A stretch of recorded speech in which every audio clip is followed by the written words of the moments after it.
500 ಕೋಟಿ ಲಪಟಾಯಿಸಿದ ಅತ್ತೆ ಸೊಸೆಯರು. ಅದು ಅರ್ಧರಾತ್ರಿ. ಆಕಾಶದಲ್ಲಿ ತುಂಬು ಚಂದಿರ ನಡು ನೆತ್ತಿಯ ಮೇಲಿರುತ್ತಾನೆ. ದೊಡ್ಡ ಕಳ್ಳ ನಾಗರಾಜು 5 ಕೋಟಿಗಳಿರುವ 2 ಚೀಲಗಳನ್ನು ಹಿಡಿದುಕೊಂಡು ತಿಮ್ಮಾಪುರ ವಿಲೇಜಿನ ಕೆರೆ ಕಟ್ಟೆ ಹತ್ರ ನಿಂತಿರ್ತಾನೆ. ಅವನಿಗೆ ಸ್ವಲ್ಪ ಕೂಡ ಭಯವಾಗ್ತಾ ಇರ್ಲಿಲ್ಲ. ಒಂದು ಪ್ಲಾನ್ ಪ್ರಕಾರದಿಂದ ಬ್ಯಾಂಕ್ ಅವರನ್ನ ನಂಬಿಸಿ 500 ಕೋಟಿಗೆ ಟೋಪಿ ಹಾಕಿದೀನಿ. ಈಗ ನನ್ನನ್ನು ಪೊಲೀಸರು ಹುಡುಕ್ತಾ ಇದ್ದಾರೆ. ಅವರಿಗೆ ನಾನು ಸಿಕ್ಕರೂ ಪರವಾಗಿಲ್ಲ, ಆದ್ರೆ 500 ಕೋಟಿ ಮಾತ್ರ ಸಿಗಬಾರ್ದು. ಹೇಗಾದ್ರೂ ಈ ದುಡ್ಡನ್ನ ಯಾರಿಗೂ ಕಾಣಿಸದ ಹಾಗೆ ತಿಳಿದ ಹಾಗೆ ಬಚ್ಚಿಡ್ಬೇಕು. ಆದ್ರೂ ಎಲ್ಲಿ ಬಚ್ಚಿಡ್ಬೇಕು ಎಂದು ಸುತ್ತಲೂ ನೋಡುತ್ತಾ ಇರುವಾಗ ಅವನಿಗೆ ಒಂದು ಆಲೋಚನೆ ಬರುತ್ತದೆ. ಈ ಸುತ್ತಮುತ್ತಲು ಯಾವುದಾದ್ರೂ ಹಳೆ ಬಾವಿ ಇದ್ರೆ ಹುಡುಕ್ಬೇಕು. ಆ ಹಳೆ ಬಾವಿಯಲ್ಲಿ 500 ಕೋಟಿಯನ್ನ ಭದ್ರವಾಗಿ ಬಚ್ಚಿಡಬೇಕು. ಮೊದಲು ಹಳೆ ಬಾವಿ ಎಲ್ಲಿದೆ ಅಂತ ಹುಡುಕ್ಬೇಕು ಎಂದು ಅಂದುಕೊಳ್ಳುತ್ತಾ ಹುಣ್ಣಿಮೆ ಬೆಳಕಿನಲ್ಲಿ ದಡದ ಮೇಲೆ ನಡೆಯುತ್ತಾ ಹಾಗೆ ಮುಂದಕ್ಕೆ ಹೋಗ್ತಾ ಇರ್ತಾನೆ. ಆಗಲೇ ಆ ಊರಿಗೆ ಪೊಲೀಸ್ ವ್ಯಾನ್ ಬರುತ್ತದೆ. ಎಸ್ಐ ಅರವಿಂದ್, ಎಸ್ಐ ಕಿಶೋರ್ ಇಬ್ಬರು ಕಾನ್ಸ್ಟೇಬಲ್ಸ್ ಕಾರಿನಿಂದ ಇಳಿಯುತ್ತಾರೆ. ನಮಗೆ ಬಂದ ಇನ್ಫಾರ್ಮೇಶನ್ ಪ್ರಕಾರ 500 ಕೋಟಿ ಕೊಳ್ಳೆ ಹೊಡೆದ ದೊಡ್ಡ ಕಳ್ಳ ನಾಗರಾಜು ಈ ಊರಲ್ಲೇ ಇದ್ದಾನೆ. ಹೇಗಾದ್ರೂ ನಾವು ಅವನನ್ನ ಹುಡುಕಿ ಹಿಡ್ಕೋಬೇಕು. ನಾವು 4 ಇದ್ದೀವಿ, 4 ದಿಕ್ಕಿಗೆ ಹೋಗೋಣ. ಹೇಗಾದ್ರೂ ನಾಗರಾಜನ್ನ ಹುಡುಕಿ ಹಿಡಿಯಲೇಬೇಕು ಎಂದು ಪೊಲೀಸರು 4 ದಿಕ್ಕಿಗೆ ಹೋಗುತ್ತಾರೆ. ಈ ವಿಷಯ ತಿಳಿಯದ ನಾಗರಾಜು ಒಂದು ಹಳೆ ಬಾವಿಯ ಹತ್ತಿರ ನಿಂತಿರುತ್ತಾನೆ. ಈಗ ಅವನ ಕೈಯಲ್ಲಿ ಬ್ಯಾಗುಗಳಿಲ್ಲ. ಈ ಬಾವಿನ ಚೆನ್ನಾಗಿ ನೆನ್ಪಿಟ್ಕೋಬೇಕು, ಆದ್ರೆ ಹೇಗೆ ಎಂದು ಆಲೋಚಿಸುತ್ತಾ ಇರುವಾಗ ಅವನಿಗೆ ಒಂದು ಐಡಿಯಾ ಬರುತ್ತದೆ. ತಕ್ಷಣ ಶರ್ಟ್ ಅನ್ನು ಬಿಚ್ಚು ಒಂದು ಕೋಲಿಗೆ ಕಟ್ಟಿ ಆ ಬಾವಿಯ ಹತ್ರ ನಡುತ್ತಾನೆ. ಪೊಲೀಸರು ನನ್ನನ್ನ ಹುಡುಕೋದು ನಿಲ್ಸಿದ ಮೇಲೆ ನಾನು ಇಲ್ಲಿಗೆ ಬಂದು ದುಡ್ಡನ್ನು ತಗೊಂಡು ಈ ಊರಿನ ಜೊತೆ ಈ ದೇಶನೇ ಬಿಟ್ಟು ಓಡಿ ಹೋಗ್ತೀನಿ ಎಂದು ಅಂದುಕೊಂಡು ನಾಗರಾಜು ಬಾವಿಯಿಂದ ಹೊರಗೆ ಬಂದು ಮಣ್ಣಿನ ರೋಡ್ ಮೇಲೆ ನಡೆದುಕೊಳ್ಳುತ್ತಾ ಸುತ್ತಮುತ್ತಲು ಬಹಳ ಜಾಗ್ರತೆಯಿಂದ ಗಮನಿಸುತ್ತಾ ಏನಾದ್ರೂ ಶಬ್ದ ಬರುತ್ತಲೇ ಕಾಣಿಸದ ಹಾಗೆ ಮರದ ಹಿಂದೆ, ಮನೆಗಳ ಹಿಂದೆ, ದೊಡ್ಡ ದೊಡ್ಡ ಕಲ್ಲಿನ ಹಿಂದೆ ಬಚ್ಚಿಕೊಳ್ಳುತ್ತಾ ಸುತ್ತಮುತ್ತಲು ಗಮನಿಸುತ್ತಾ ನಿಧಾನವಾಗಿ ಊರಿನೊಳಗೆ ಬರುತ್ತಾನೆ. ಆಗಲೇ ಬೆಳಿಗ್ಗೆ 5 ಗಂಟೆ ದಾಟಿರುತ್ತದೆ. ಎಸ್ಐ ಅರವಿಂದ್ ಕಳ್ಳ ನಾಗರಾಜನಿಗಾಗಿ ಊರೆಲ್ಲ ಹುಡುಕಿ ಸುಸ್ತಾಗಿ ಊರಿನಲ್ಲಿ ಒಂದು ಕಡೆ ನೀರಸವಾಗಿ ನಿಂತಿರುತ್ತಾನೆ. ರಾತ್ರಿ 12ರಿಂದ 4 ಪೊಲೀಸರು ಸೇರಿ ಊರೆಲ್ಲ ಕಳ್ಳ ನಾಗರಾಜನಿಗಾಗಿ ಹುಡುಕಿ ಸುಸ್ತಾಗಿದ್ವಿ. ಇವನು ಎಲ್ಲೆಲ್ಲಿ ತಿರುಗ್ತಾ ಇದ್ದಾನೋ, ಎಲ್ಲೆಲ್ಲಿ ಬಚ್ಚಿಕೋತಾ ಇದ್ದಾನೋ ಸ್ವಲ್ಪವೂ ಅರ್ಥವಾಗ್ತಿಲ್ಲ ಎಂದು ಅಂದುಕೊಳ್ಳುತ್ತಾ ಇರುವಾಗ ಅವನ ಕಡೆ ನಡೆದುಕೊಂಡು ಬರ್ತಾ ಇರುವ ನಾಗರಾಜು ಕಾಣಿಸುತ್ತಾನೆ. ಎಸ್ಐ ಅರವಿಂದ್ ಕ್ಷಣ ಕೂಡ ತಡ ಮಾಡದೆ ಗನ್ ತೆಗೆದು ಗುರಿ ಇಡುತ್ತಾನೆ. ಕಳ್ಳ ನಾಗರಾಜು ಎಸ್ಐ ಅರವಿಂದನನ್ನು ನೋಡ್ತಾನೆ. ತಕ್ಷಣ ಅಲ್ಲಿಂದ ಓಡಿ ಹೋಗಲಿಕ್ಕೆ ಶುರು ಮಾಡ್ತಾನೆ. ಎಸ್ಐ ಅರವಿಂದ್ ಅದನ್ನು ನೋಡಿ ಶೂಟ್ ಮಾಡ್ತಾನೆ. ನಾಗರಾಜು ಬುಲೆಟ್ ಇಂದ ತಪ್ಪಿಸ್ಕೊಂಡು ಮುಂದಕ್ಕೆ ಓಡ್ತಾ ಇರ್ತಾನೆ. ಈಗ ನಾನು ಎಲ್ಲಿಗೆ ಓಡೋಗ್ಬೇಕು, ಎಲ್ಲಿ ಬಚ್ಕೋಬೇಕು? ಯಾವ್ದಾದ್ರು ಮನೆಯೊಳಗೋಗಿ ಬಚ್ಚಿಕೊಳ್ಳೋಣ ಅಂದ್ರೆ ಯಾವ ಮನೆ ಬಾಗ್ಲು ತೆಗ್ದಿಲ್ಲ. ಈ ಪೊಲೀಸರು ನನ್ನನ್ನು ಬಿಡೋ ಹಾಗಿಲ್ಲ ಎಂದು ಅಂದುಕೊಳ್ಳುತ್ತಾ ಹೋಗುತ್ತಾ ಇದ್ದರೆ ಒಂದು ಮನೆ ಬಾಗಿಲು ತೆಗೆದಿರುತ್ತದೆ. ಆ ಮನೆಯ ಸೊಸೆ ಅನಾಮಿಕ ಆ ಮನೆಯ ಮುಂದೆ ರಂಗೋಲಿ ಹಾಕ್ತಾ ಇರ್ತಾಳೆ. ಅತ್ತೆ ಶಾರದಾ ಕಿಚನ್ ಒಳಗೆ ಬಿಸಿಯಾಗಿ ಟೀ ಮಾಡ್ತಾ ಇರ್ತಾಳೆ. ನಾಗರಾಜು ಕ್ಷಣ ಕೂಡ ತಡ ಮಾಡದೆ ಶಾರದಳ ಮನೆಯೊಳಗೆ ದೂರಿಕೊಳ್ಳುತ್ತಾನೆ. ಆಗಲೇ ಎಸ್ಐ ಅರವಿಂದ್ ಅನಾಮಿಕಳ ಮನೆಗೆ ಬರ್ತಾನೆ. ಅನಾಮಿಕ ಎಸ್ಐ ಅನ್ನು ನೋಡಿ ಗಾಬರಿಯಿಂದ, ಅತ್ತೆ ಬೇಗ ಬನ್ನಿ, ನಮ್ಮ ಮನೆಗೆ ಪೊಲೀಸರು ಬಂದಿದ್ದಾರೆ ಎಂದು ಗಟ್ಟಿಯಾಗಿ ಅರಚುತ್ತಾಳೆ. ಕಿಚನ್ ಒಳಗಿರುವ ಶಾರದಾ ಆ ಮಾತನ್ನು ಕೇಳಿ ಓಡಿಕೊಂಡು ಹೊರಗೆ ಬರ್ತಾಳೆ. ಗಾಬರಿ ಆಗ್ಬೇಡಿ, ನಾವು ಒಬ್ಬ ಬ್ಯಾಂಕ್ ಕಳ್ಳನನ್ನ ಹುಡುಕ್ತಾ ಇಲ್ಲಿಗೆ ಬಂದಿದ್ದೀವಿ. 500 ಕೋಟಿ ಕಳ್ಳತನ ಮಾಡಿದ್ದಾನೆ, ನೀವು ಅವನನ್ನು ನೋಡಿದೀರಾ? ಆ ಮಾತಿಗೆ ಶಾರದಾ ಆಶ್ಚರ್ಯದಿಂದ, ಏನ್ ಸಾರು 500 ಕೋಟಿ ಕಳ್ಳತನ ಮಾಡಿದ್ದಾನ? ಅಂತಹ ಕಳ್ಳ ನಮ್ಮನೆಗೆ ಯಾಕೆ ಬರ್ತಾನೆ? ಇಲ್ಲ ಸರ್, ನಾವು ಯಾರನ್ನ ನೋಡಿಲ್ಲ, ಯಾರು ಈ ಕಡೆ ಬಂದಿಲ್ಲ ಸರ್, ನಮ್ಮನ್ನ ನಂಬಿ. ಹೌದು ಸಾರು, ನಮ್ಮನ್ನ ನಂಬಿ ಈ ಕಡೆ ಯಾರು ಬಂದಿಲ್ಲ. ಇಲ್ಲಿ ನೋಡಿ, ನಾನು ಒಂದ್ಸಲ ನಿಮ್ ಮನೇನ ಚೆಕ್ ಮಾಡ್ಬೇಕು ಅನ್ಕೊಂಡಿದ್ದೀನಿ ಸರ್. ನಮ್ದು ಮರ್ಯಾದೆ ಇರುವ ಕುಟುಂಬ, ಯಾರಾದ್ರೂ ನೋಡಿದ್ರೆ ಚೆನ್ನಾಗಿರಲ್ಲ. 1 ನಿಮಿಷ ಸರ್, ಮನೆಯೆಲ್ಲ ವಿಚಿತ್ರವಾಗಿದೆ. ಇರ್ಲಿ ಬಿಡಿ, ನಾನು ಹೀಗೆ ಹೋಗಿ ಹಾಗೆ ಚೆಕ್ ಮಾಡಿ ಬರ್ತೀನಿ. ಬೇಕು ಅಂದ್ರೆ ನನ್ನ ಜೊತೆ ನೀವು ಕೂಡ ಮನೆಯೊಳಗೆ ಬನ್ನಿ, ನಿಮ್ಮ ಬೆಡ್ರೂಮ್ ಒಳಗೆ ಕೂತ್ಕೊಳ್ಳಿ. ಸರಿ ಸಾರು. ಅತ್ತೆ ಸೊಸೆರು ಬೆಡ್ರೂಮ್ ಒಳಗೆ ಹೋಗುತ್ತಾರೆ. ಎಸ್ಐ ಅರವಿಂದ್ ಹಾಲನ್ನ ನೋಡ್ತಾ ಇರ್ತಾನೆ. ಅರೆ ಕಳ್ಳ ಬಿಡುವ, ಬೆಡ್ ಕೆಳಗಿಂದ ಹೊರಗ್ ಬಾ. ಅನಾಮಿಕ ಆ ಮಾತನ್ನು ಕೇಳಿ ಶಾಕ್ ಆಗುತ್ತಾಳೆ. ನಾಗರಾಜು ಅವರ ಮುಂದೆ ನಿಂತಿರುತ್ತಾನೆ. ಅತ್ತೆ, ಪೊಲೀಸರನ್ನ ಕರೀರಿ. ಸೊಸೆ, ನೀನ್ 1 ನಿಮಿಷ ಇರು. ಕಳ್ಳ, ನೀನ್ ಹೇಳು ಪೊಲೀಸರಿಗೆ. ಬೇಡ, ಪೊಲೀಸರಿಗೆ ನನ್ನನ್ನ ಹಿಡಿಸ್ಬೇಡಿ. ನಾವು ಕೊಳ್ಳೆ ಹೊಡೆದ 500 ಕೋಟಿನ ನಾವಿಬ್ರು ಹಂಚ್ಕೊಳ್ಳೋಣ. ನನ್ನನ್ನ ಪೊಲೀಸರಿಗೆ ಹಿಡಿಸ್ಬೇಡಿ. ಸರಿ, ಆ 500 ಕೋಟಿ ಎಲ್ಲಿದೆ? ಹೇಳಿದ ಮೇಲೆ ನನ್ನನ್ನು ಹಿಡಿಸಿದ್ರೆ ನೀನು ನಂಬಲ್ವಲ್ಲ ಸೊಸೆ, ಹೋಗಿ ಪೊಲೀಸ್ನ ಕರಿಯೇ. ಈಗ್ಲೇ ಕರಿತೀನಿ ಅತ್ತೆ ಎಂದು ಅನಾಮಿಕಾ ಅಲ್ಲಿಂದ ಹೋಗುತ್ತಾ ಇರುವಾಗ, ಬೇಡ, ಎಲ್ಲಿ ಬಚ್ಚಿಟ್ಟಿದ್ದೀನೋ ಹೇಳ್ತೀನಿ, ನನ್ನನ್ನು ಮಾತ್ರ ಪೊಲೀಸರಿಗೆ ಹಿಡ್ಕೊಡ್ಬೇಡಿ. ನಾಗರಾಜು ಆ 500 ಕೋಟಿ ಬಚ್ಚಿಟ್ಟಿರುವ ಹಳೆ ಬಾವಿಯ ಬಗ್ಗೆ ಹೇಳುತ್ತಾನೆ. ಅಷ್ಟೇ, ಶಾರದಾ ಮುಷ್ಟಿ ಬಿಗಿದು ನಾಗರಾಜನ ತಲೆ ಮೇಲೆ ಗಟ್ಟಿಯಾಗಿ ಕುಟ್ಟುತ್ತಾಳೆ. ಅಷ್ಟೇ, ನಾಗರಾಜು ಪ್ರಜ್ಞೆ ತಪ್ಪಿ ಬೀಳುತ್ತಾನೆ. ಎಸ್ಐ ಅರವಿಂದ್ ಬಂದು ನಾಗರಾಜನನ್ನ ಅರೆಸ್ಟ್ ಮಾಡ್ತಾರೆ. ಥ್ಯಾಂಕ್ ಯು ತಾಯಿ ಎಂದು ಹೇಳಿ ಕರ್ಕೊಂಡು ಹೋಗ್ತಾನೆ. ಏನ್ ಮಾಡ್ತಾ ಇದ್ದೀರಿ ಅತ್ತೆ? ಸೊಸೆ, ಕಳ್ಳನಿಂದ 500 ಕೋಟಿ ರೂಪಾಯಿ ನಾವು ಹೊಡ್ಕೊಂಡು ನಾವು ಮಾಡ್ಬೇಕು ಅಂತಿರುವ ಮಾನವ ಸೇವೆಯನ್ನ ಸ್ವಲ್ಪ ಸ್ವಲ್ಪವಲ್ಲದೆ ಬಹಳ ಮೊತ್ತದಲ್ಲಿ ಮಾಡೋಣ. ಏನಂತೀಯ ಸೊಸೆ? ನಂಗೆ ಸ್ವಲ್ಪ ಅರ್ಥವಾಗುವ ಹಾಗೆ ಹೇಳಿ ಅತ್ತೆ. ಸೊಸೆ, ಈಗ ನಮ್ಮ ಹತ್ರ ದುಡ್ಡಿನಿಂದ ಸ್ವಲ್ಪ ದುಡ್ಡು ಖರ್ಚು ಮಾಡಿ ಬಡವರಿಗೆ, ಅನಾಥರಿಗೆ, ಓದ್ಕೋಬೇಕು ಅಂತ ಆಸೆ ಪಡ್ತಾ ಇರೋರಿಗೆ ಸಹಾಯ ಮಾಡ್ತಾ ಇದ್ದೀವಲ್ವಾ, ಅದು ಕೂಡ ಪೂರ್ತಿಯಾಗಲ್ವಲ್ಲ, ಸ್ವಲ್ಪ ಸ್ವಲ್ಪ ಮಾಡ್ಕೋತಾ ಬರ್ತಾ ಇದೀವಿ. ಅದೇ ಈ ಕಳ್ಳ ಹೊಡ್ಕೊಂಡ 500 ಕೋಟಿ ರೂಪಾಯಿನ ನಾವು ಹೊಡ್ಕೊಂಡ್ರೆ ಇಂತಹ ಒಳ್ಳೆ ಕೆಲ್ಸಕ್ಕೆ ನಾವು ಉಪಯೋಗಿಸ್ಬೋದು. ನಮಗ್ ಬರುವ ಪುಣ್ಯನ ಪಕ್ಕಕ್ಕಿಟ್ರೆ ಬಹಳ ಜನರ ಜೀವನ ಚೆನ್ನಾಗಾಗುತ್ತಲ್ಲ. ಒಂದು ಸಲ ನೀನೇ ಆಲೋಚಿಸು ಸೊಸೆ. ನಿಮ್ಮ ಆಲೋಚನೆ ಏನೋ ಚೆನ್ನಾಗಿದೆ ಅತ್ತೆ, ಆದ್ರೆ ಮಾವಯ್ಯಂಗೆ ಅವ್ರಿಗೆ ತಿಳಿದ್ರೆ? ನಾನ್ ಹೇಳೋದಿಲ್ಲ, ನೀನು ಹೇಳ್ಬೇಡ. ತನ್ನ ಹೆಸರು ಹೇಳಲಿಕ್ಕೆ ಇಷ್ಟಪಡದ ಒಬ್ಬ ಒಳ್ಳೆ ಮನುಷ್ಯ ಈ ದುಡ್ಡನ್ನು ಕೊಟ್ಟಿದ್ದಾನೆ ಅನ್ಕೊಳ್ಳೋಣ ಸೊಸೆ. ಸರಿ ಅತ್ತೆ. ಹಾಗೆ ಅತ್ತೆ ಸೊಸೆಯರು ಮಾತನಾಡಿಕೊಳ್ಳುತ್ತಾ ಇರುವಾಗ ವಾಕಿಂಗ್ ಅಂತ ಹೋದ ಪ್ರಸಾದ್ ರಮೇಶ್ ಮನೆಗೆ ಬರುತ್ತಾರೆ. ಸೋಫಾದಲ್ಲಿ ಕೂತ್ಕೋತಾರೆ. ನೋಡಿದ್ಯಪ್ಪ, ಅತ್ತೆ ಸೊಸೆಯರು ಮನೆ ಬಾಗ್ಲ ತೆಗೆದಿಟ್ಟು ಎಲ್ಲೋ ಕೆಲಸ ಮಾಡ್ಕೋತಾ ಇದ್ದಾರೆ. ಬಾಗ್ಲು ಹಾಕೊಳ್ಳಿ ಅಂತ ಎಷ್ಟು ಸಲ ಹೇಳಿದ್ರು ಕೇಳಿಸ್ಕೊಳ್ಳೋದಿಲ್ಲ. ಅನಾಮಿಕಾ, ಅಮ್ಮ ಎಂದು ರಮೇಶ್ ಇಬ್ಬರನ್ನು ಗಟ್ಟಿಯಾಗಿ ಕರೆಯುತ್ತಾನೆ. ಬೆಡ್ರೂಮ್ ಒಳಗಿರುವ ಅತ್ತೆ ಸೊಸೆಯರ ಮಾತನ್ನು ಕೇಳಿ ಬೆಡ್ರೂಮ್ ಇಂದ ಹಾಲ್ಗೆ ಬರ್ತಾರೆ. ಮನೆ ಬಾಗಿಲು ತೆಗೆದು ಕೆಲಸ ಮಾಡ್ಕೋಬೇಡಿ ಅಂತ ನಿಮ್ಗೆ ಎಷ್ಟು ಸಲ ಹೇಳಿ? ಸರಿ ಬಿಡಿ, ಏನೋ ಗಡಿಬಿಡಿಯಿಂದ ಮರ್ತೋದ್ವಿ. ನೀವು ಸ್ನಾನ ಮಾಡ್ಕೊಂಬನ್ನಿ, ಬಿಸಿ ಬಿಸಿ ಟಿಫಿನ್ ಮಾಡಿ ಕೊಡ್ತೀನಿ, ತಿಂದು ಆಫೀಸ್ಗೆ ಹೋಗುವಂತೆ. ಪ್ರಸಾದ್ ರಮೇಶರು ಒಳಗಡೆಗೆ ಹೋಗುತ್ತಾರೆ. ಸೊಸೆ, ತಂದೆ ಮಗ ಆಫೀಸ್ಗೆ ಹೋಗ್ತಾನೆ, ನಾವು ಹಳೆ ಬಾವಿ ಹತ್ರ ಹೋಗೋಣ. ಸರಿ ಅತ್ತೆ. ಶಾರದಾ ಕಿಚನ್ ಒಳಗೆ ಹೋಗುತ್ತಾಳೆ. ಅನಾಮಿಕಾ ಬಾಗಿಲು ಹಾಕಿ ಕಿಚನ್ ಒಳಗೆ ಹೋಗ್ತಾಳೆ. ಹಾಗೆ ಸಮಯ ಕಳೆಯುತ್ತಾ ಇರುತ್ತದೆ. ರಮೇಶ್ ಪ್ರಸಾದರು ಟಿಫಿನ್ ಮಾಡಿಕೊಂಡು ಆಫೀಸ್ಗೆ ಹೊರಟು ಹೋಗುತ್ತಾರೆ. ಅತ್ತೆ ಸೊಸೆಯರು ಆ ಕಳ್ಳ ಹೇಳಿದ ಹಳೆ ಬಾವಿ ಹತ್ರಕ್ಕೆ ಬರ್ತಾರೆ. ಕಳ್ಳ ಹೇಳಿದ ಹಾಗೆ ಬಾವಿ ಹತ್ರ ಶರ್ಟು ಒಂದು ಕೋಲಿಗೆ ಕಟ್ಟಿರುತ್ತದೆ. ಅತ್ತೆ, ಆ ಕಳ್ಳ ಹೇಳಿದ ಹಳೆ ಬಾವಿ ಇದೆ.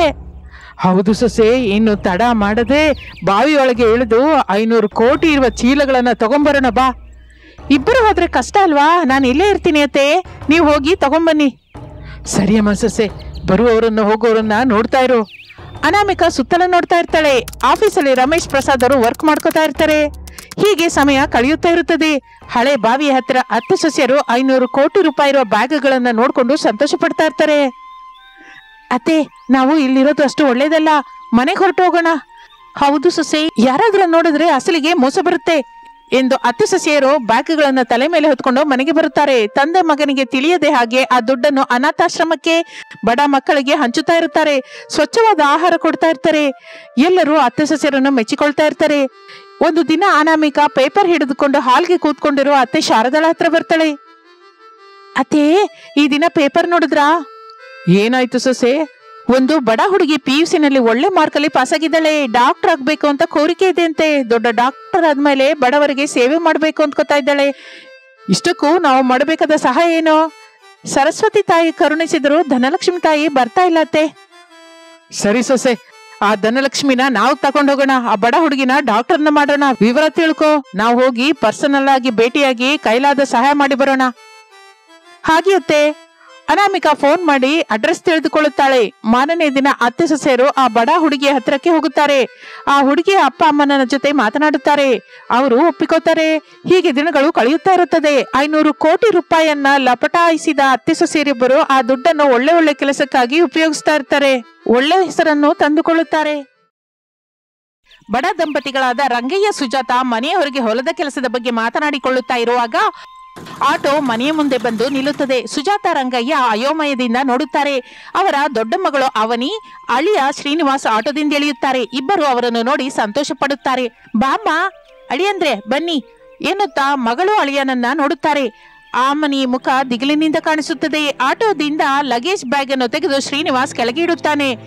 ಅತ್ತೆ ಮನೆಯಲ್ಲಿ ಏನೋ ನಡೆದಿದೆ ಎಂದು ಗ್ರಹಿಸುತ್ತಾಳೆ ಸುಜಾತ. ಏನಮ್ಮ, ಅಳಿಯಂದ್ರೆ ಮನೆಯೊಳಗೆ ಬನ್ನಿ. ನಾನ್ ಬರಲ್ಲ ಅತ್ತೆ, ನಮ್ಮಮ್ಮ ನಿಮ್ ಮಗಳನ್ನ ಬಾಗಿಲ ಹತ್ರ ಬಿಟ್ಟು ಬಾ ಅಂತ ಹೇಳಿದ್ದಾಳೆ. ಬಾಗಿಲ ಹತ್ರ ಬಿಟ್ಟಿದ್ದೀನಿ, ಇನ್ನು ನಮ್ಮ ಮನೆಗೆ ಹೋಗ್ತಾ ಇದ್ದೀನಿ. ನಿಮ್ ಮಗಳನ್ನ ಎಷ್ಟು ದಿನ ತವ್ರ ಮನೇಲಿ ಇಟ್ಕೋತಿರೋ ಇನ್ನು ನಿಮ್ಮಿಷ್ಟ ಎಂದು ಶ್ರೀನಿವಾಸ್ ಬಂದ ಆಟೋದಲ್ಲೇ ತಿರುಗಿ ಹೊರಟು ಹೋಗುತ್ತಾನೆ. ಆಮನಿ ಅಳುತ್ತಾ ಇರುತ್ತಾಳೆ.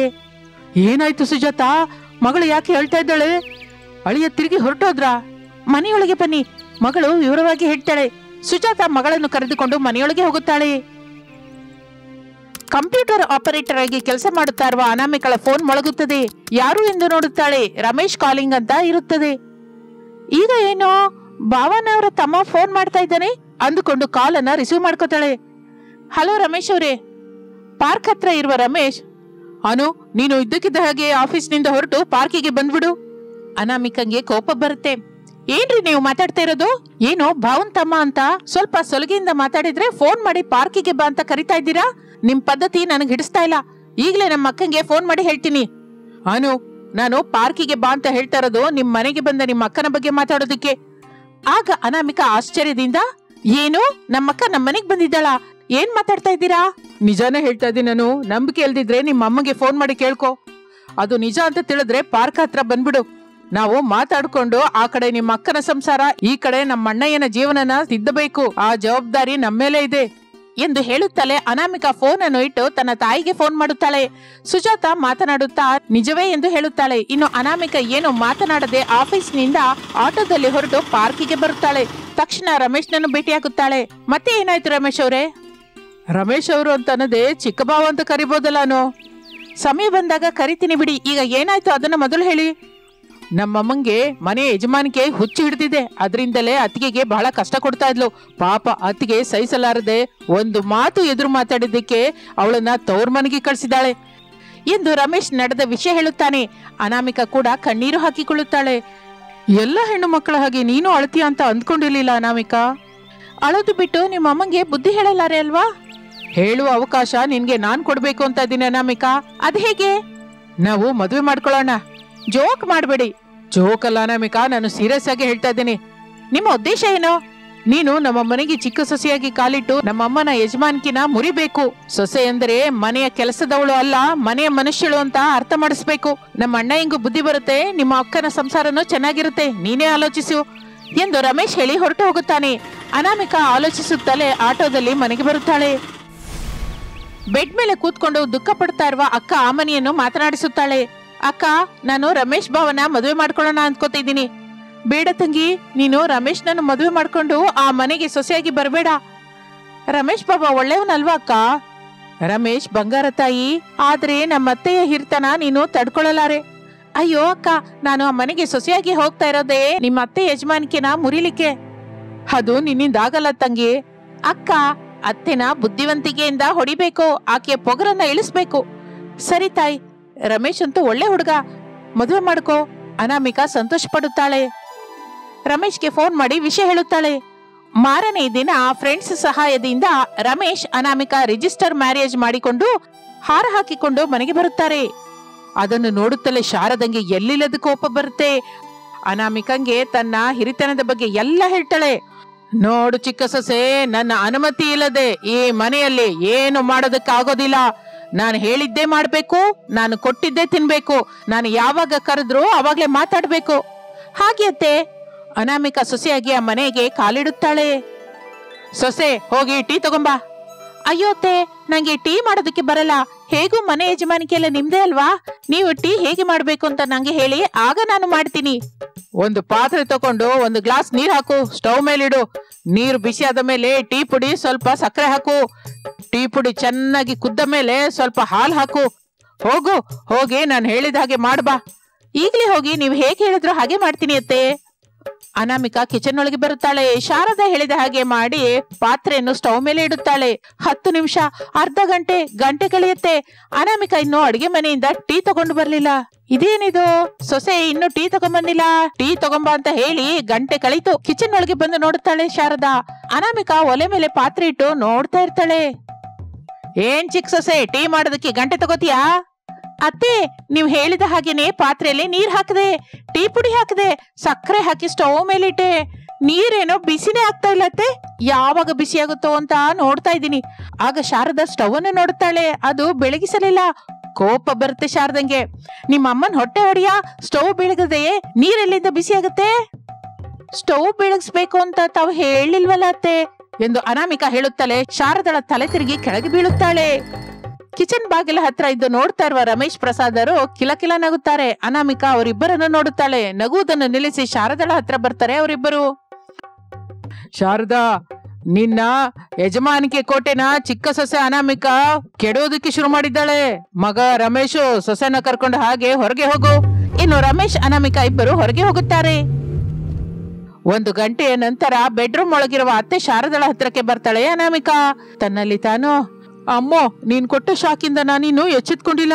ಈ ಚಿಕ್ಕ ಸೊಸೆ ಜೊತೆ ಬಹಳ ಜಾಗೃತಿಯಿಂದಿರ್ಬೇಕು. ಪ್ರತಿಯೊಂದು ಮುತ್ತು ಪೊಣಿಸಿದ ಹಾಗೆ ಹೇಳ್ಬೇಕು. ಈಗ ಹೇಳ್ತೀನಿ ಎಂದು ಅಂದುಕೊಂಡು ಮೇಲಕ್ಕೆ ಅನಾಮಿಕಳ ಹತ್ರ ಹೀಗಂತಾಳೆ. ಏನ್ ಸೊಸೆ ಹೀಗ್ ಬಂದೆ? ಅಡಿಗೆ ಏನ್ ಮಾಡ್ಬೇಕು ಅಂತ ತಿಳ್ಕೊಳ್ಳೋಣ ಅಂತ ಬಂದೆ ಅತ್ತೆ. ಸ್ಟವ್ ಬೆಳಗಿಸಿ 1 ಲೋಟ ಹಾಕಿ 3 ಲೋಟ ನೀರ್ ಹಾಕಿ ಇಡು. ಹಾಗೆ ಅತ್ತೆ. ಅನಾಮಿಕಾ ಕಿಚನ್ ಒಳಗೆ ಹೋಗಿ ಹಾಗೆ ಮಾಡುತ್ತಾಳೆ. ಲಂಚ್ ಟೈಮ್ ಆಗುತ್ತದೆ. ಶಾರದಂಗೆ ತುಂಬಾ ಹಸಿವಾಗ್ತಾ ಇರುತ್ತೆ. ಅನಾಮಿಕಳನ್ನು ಕರೆದು ಕೇಳುತ್ತಾಳೆ, ಅತ್ತೆ, ನೀವ್ ಹೇಳ್ದಾಗೆ ಮಾಡದೆ ಹೊರತು ರೈಸ್ ಆಗ್ತಾ ಇಲ್ಲ. ರೈಸ್ ಆಗದೆ ಇರೋದೇನೆ, ಬಾ ನೋಡೋಣ. ಶಾರದಾ ಅನಾಮಿಕಾ ಸೇರಿ ಕಿಚನ್ ಒಳಗೆ ಬರ್ತಾರೆ. ಶಾರದಾ ಒಲೆ ಮೇಲೆ ಇರುವ ಪಾತ್ರೆಯಲ್ಲಿ 1 ಪಾತ್ರೆ ಅಕ್ಕಿ 3 ಗ್ಲಾಸ್ ನೀರು ಇರುವುದನ್ನು ನೋಡುತ್ತಾಳೆ. ಶಾರದಂಗೆ ಒಂದೇ ಸಲ ಕರೆಂಟ್ ಶಾಕ್ ಕೊಟ್ಟ ಹಾಗಾಗುತ್ತೆ. ಕೆಳಗೆ ಬಿದ್ದು ಹೊಡ್ಕೋತಾ ಇರ್ತಾಳೆ. ಅನಾಮಿಕಾ ಅದನ್ನು ನೋಡಿ ನಗ್ತಾ ಇರ್ತಾಳೆ. ತವರು ಮನೆಯಲ್ಲಿರುವ ಅಮ್ಮನಿ ಯಜಮಾನಿಕೆ ಹೆಸರಿನಲ್ಲಿ ತನ್ನ ತಂಗಿಯನ್ನು ಅತ್ತೆ ಶಾರದಾ ಎಷ್ಟು ಕಷ್ಟ ಕೊಡ್ತಾ ಇದ್ದಾಳೋ ಎಂದು ದುಃಖ ಪಡುತ್ತಾ ಇರುತ್ತಾಳೆ. ಅತ್ತೆ ಶಾರದಾ ಸೋಫಾದಲ್ಲಿ ಕೂತ್ಕೊಂಡಿರ್ತಾಳೆ. ಚಿಕ್ಕ ಸೊಸೆ ಅನಾಮಿಕಾ ನಿಂತಿರ್ತಾಳೆ. ಅತ್ತೆ, ನೀವು ನಿಮ್ಮ ಯಜಮಾನಿಕೆನ ಸರಿಯಾಗಿ ತೋರಿಸ್ತಾ ಇಲ್ಲ. ನಿಮ್ಮ ಅಮ್ಮನ ಹೊಟ್ಟೆ ಹೊಡಿಯ, ನನ್ನ ಯಜಮಾನಿಗೆ ತೋರಿಸೋ ಅವಕಾಶ ನೀನ್ ಯಾವಾಗ ಕೊಟ್ಟಿಯ ಸೊಸೆ? ನೀನೇ ನನಗೆ ಶಾಕ್ ಮೇಲೆ ಶಾಕ್ ಕೊಡ್ತಾ ಇದೀಯಾ. ನಿನ್ಗೇನಾದ್ರೂ ಕೆಲಸ ಹೇಳಬೇಕು ಅಂದ್ರೆ ಆಲೋಚಿಸಬೇಕಾದ ಪರಿಸ್ಥಿತಿ ಬಂದಿದೆ. ನೀನು ಬಂದು 12 ಗಂಟೆ ಕೂಡ ಆಗಿಲ್ಲ. ನನ್ನ ಯಜಮಾನಿಕೆನ ಟುಸ್ ಮಾಡ್ದೆ. ಇಲ್ಲ ಅತ್ತೆ, ನೀವು ಅತ್ತೆನೋ ಯಜಮಾನಿಕೆ ಅಂತ ಹೇಳಿದ್ರಿ. ನಾನು ನನಗೆ ತಿಳಿದ ಬುದ್ಧಿವಂತಿಕೆಯಿಂದ ಆ ಕೆಲಸ ಮಾಡಿದೆ ಅಷ್ಟೇ ಹೊರತು ನಿಮ್ಮ ಯಜಮಾನಿಕೆನ ಎದುರಿಸ್ಬೇಕು ಅಂತಲ್ಲ, ತಪ್ಪು ಹಿಡಿಬೇಕು ಅಂತ ಅಲ್ಲ ಅತ್ತೆ. ನನ್ನ ದೊಡ್ಡ ಸೊಸೆ 1 ವರ್ಷ ಕಳಿತು. ನಾನು ಹೊಡೆದ್ರು ಸುಮ್ನಿದ್ಲು, ಬೈದ್ರು ಸುಮ್ನಿದ್ಲು. ನಾನು ಯಾವಾಗ ಕೊಟ್ರು ಆಗ್ಲೇ ತಿನ್ನೋದು. ಯಾವಾಗ ಯಾವ ಕೆಲಸ ಮಾಡು ಅಂದ್ರು ಆ ಕೆಲಸ ಮಾಡ್ತಾ ಇದ್ಲು. ನಾನು ನಮ್ಮ ಅಕ್ಕನ ಹಾಗೆ ನೀವು ಹೇಳಿದ ಕೆಲಸನೇ ಮಾಡ್ತೀನಿ ಅತ್ತೆ. ನಿಮ್ಮ ಯಜಮಾನಿಕೆನ ಎತ್ತಿ ಹಿಡಿತೀನಿ. ನನಗೂ ಒಂದು ಅವಕಾಶ ಕೊಡಿ. ಸರಿ ಚಿಕ್ಕ ಸೊಸೆ, ಹಿತ್ತಲಿನಲ್ಲಿರುವ ಹಸುವಿನ ಹತ್ರ ಹೋಗಿ ಹಾಲು ಕರಿ. ಹಾಗೆ ಅತ್ತೆ ಎಂದು ಅನಾಮಿಕಾ ಹಿತ್ತಲಿಗೆ ಹೋಗಿ ಹಸುವಿನ ಹತ್ರ ಹಾಲು ಹಿಂಡುತ್ತಾ ಇರುತ್ತಾಳೆ. ತಾನು ಹೇಳಿದ ಹಾಗೆ ಮಾಡುತ್ತಿದ್ದಾಳೋ ಇಲ್ಲವೋ ಎಂದು ಶಾರದಾ ನೋಡೋದಕ್ಕೆ ಬರ್ತಾಳೆ. ಹಾಲಿನ ಪಾತ್ರೆ ಏನು ಇಡದೆ ಹಾಲು ಹಿಂಡುತ್ತಾ ಇರುತ್ತಾಳೆ. ಹಾಲೆಲ್ಲವೂ ಕೆಳಗೆ ಸೋರಿ ಹೋಗ್ತಾ ಇರುತ್ತದೆ. ನಿನಗೊಂದು ಕೈ ಮುಗಿತೀನಿ ಸೊಸೆ. ಇನ್ನು ಮೇಲಿಂದ ನಾನು ಅತ್ತೆ ಅಂತ ಎಂತ ಹಿರಿತನನ್ನು ತೋರ್ಸಲ್ಲ. ಈ ದಿನನೇ ನನ್ನ ದೊಡ್ಡ ಮಗನ್ನ ನಿನ್ನ ತವರು ಮನೆಗೆ ಕಳಿಸಿ ನನ್ನ ದೊಡ್ಡ ಸೊಸೆನ ಕರೆಸ್ತೀನಿ. ಸೊಸೆ ಅಂದ್ರೆ ಮಗಳ ಸಮಾನ ಅಂತ, ಕೆಲಸದವಳು ಅಲ್ಲ ಅಂತ ತಿಳ್ಕೊಂಡೆ ಅಮ್ಮ ಎಂದು ಶಾರದಾ ಮನೆಯೊಳಗೆ ಹೋಗುತ್ತಾಳೆ. ಹಾಲ್ನಲ್ಲಿ ಪ್ರಸಾದ್ ಎದುರು ಬಂದು, ಶಾರದಾ, ಹೊಸ ಸೊಸೆ ಅನಾಮಿಕಾ 12 ಗಂಟೆಯಲ್ಲಿಯೇ ನಿನ್ನ ಯಜಮಾನಿಕೆಯನ್ನ ತನ್ನ ಬುದ್ಧಿವಂತಿಕೆಯಿಂದ ಚೆನ್ನಾಗಿ ಕೆಡವಿದ್ಲು. ಈಗಲಾದ್ರೂ ಪ್ರೇಮದಿಂದ ಇರ್ಬೇಕು, ಗೌರವದಿಂದ ಇರ್ಬೇಕು ಅಂತ ತಿಳ್ಕೋ. ಅತ್ತೆ ಅಂದ್ರೆ ಭಯ ಅಲ್ಲ, ಶಾರದಾ ಅಂದ್ರೆ ಭಕ್ತಿ ಇರ್ಬೇಕು. ಇನ್ನು ಯಜಮಾನಿಕೆಗೆ ನೀರ್ ಬಿಡ್ತೀನಿ ರೀ ಎಂದು ಶಾರದಾ ಮನೆಯಿಂದ ಹೊರಟು ಸುಜಾತ ಅವರ ಮನೆಗೆ ಬರುತ್ತಾಳೆ. ಅವರ ಜೊತೆ ಮಾತನಾಡಿ ತನ್ನ ದೊಡ್ಡ ಸೊಸೆ ಆಮನಿಯನ್ನು ಸಂಸಾರಕ್ಕೆ ಕರ್ಕೊಂಡು ಬರ್ತಾಳೆ. ಇನ್ನು ಆಗಿನಿಂದ ಇಬ್ಬರು ಸೊಸೆಯರ ಜೊತೆ ಶಾರದಾ ಬಹಳ ಸಂತೋಷದಿಂದ ಇರ್ತಾಳೆ. ಅತ್ತೆ ಎನ್ನುವ ಹಿರಿತನವನ್ನು ಪೂರ್ತಿಯಾಗಿ ಬಿಟ್ಟುಬಿಟ್ಟು ಸೊಸೆಯರಿಬ್ಬರನ್ನು ತನ್ನ ಮಕ್ಕಳ ಹಾಗೆ ನೋಡಿಕೊಳ್ಳುತ್ತಾ ಇರ್ತಾಳೆ. ಇದು ಇಂದಿನ ಕತೆ. ಮತ್ತೊಂದು ಆಸಕ್ತಿಕರವಾದ ಕತೆ ಜೊತೆ ಮತ್ತೆ ಸೇರೋಣ. ಅಲ್ಲಿಯವರೆಗೂ ವಿರಾಮ. ನಮಸ್ತೆ.